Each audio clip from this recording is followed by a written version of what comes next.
Woensdag 19 Maart lees ek vir ons uit Joël 2 vers 12 tot 13, wat moet ons oor die tema van bekering praat. Maar nou sê die Here, kom met julle hele hart terug na my toe. Vas, huil en treur. Skeur julle hart, nie julle klere nie. Wanneer ons aan bekering dink ons aan gedrag wat moet verander. En bekering is dan letterlik God wat ons kom omkeer om in 'n ander rigting te kan loop.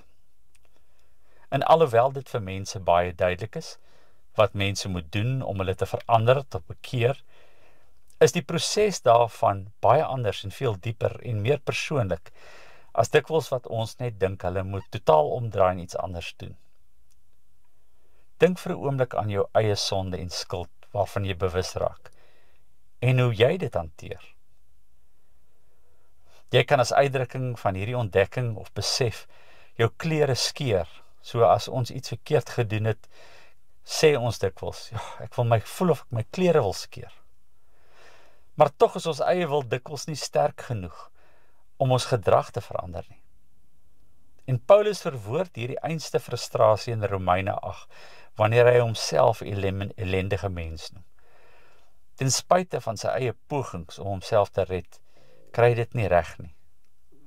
En die gevolg is dat hy aan God se oordeel oorgelaat is, verlore. Maar dan kom hy tot die ontdekking dat God se genade juis veel groter is as hy swak is, as wat hy sterk is. God se genade is veel groter as sy eie onvermoë. Ons teksgedeelte verwoord iets van Paulus se stryd van bekering. Die opregtheid om sy eie tekortkoming in die oë te kan kyk, te kan bely. Nie klere wat skeur nie, maar 'n hart wat verskeurd is. En hoe die Here hom daaruit lei tot 'n plek van vergifnis. Voor hy enigiets kon doen om sy skuld en sonde reg te maak, het die Here se genade en liefde hom van binne kom verander. Wat vra die Here van ons?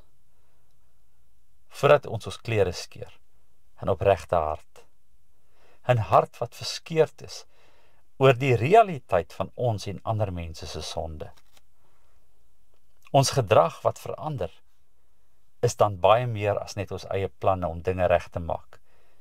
Dit is die spontane reaksie van vergifnis wat ons 'n nuwe lewe gee. Kom ons bid saam. Hemelse Vader, ek kom na U toe met 'n verskeurde hart en oop hart. Honger na U teenwoordigheid.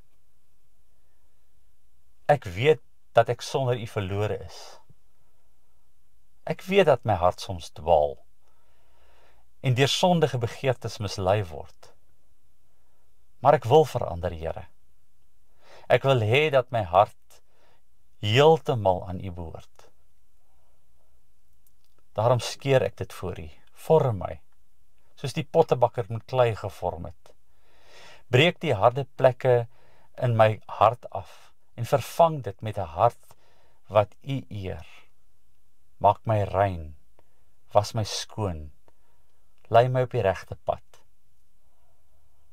Ek draai my om van my sondes en ek vra U vergifnis. Trek my nader aan U en vul my met U Heilige Gees. Laat my denke, woorde en dade 'n getuigskrif wees van U liefde en genade en vergifnis wat ek ontvang het.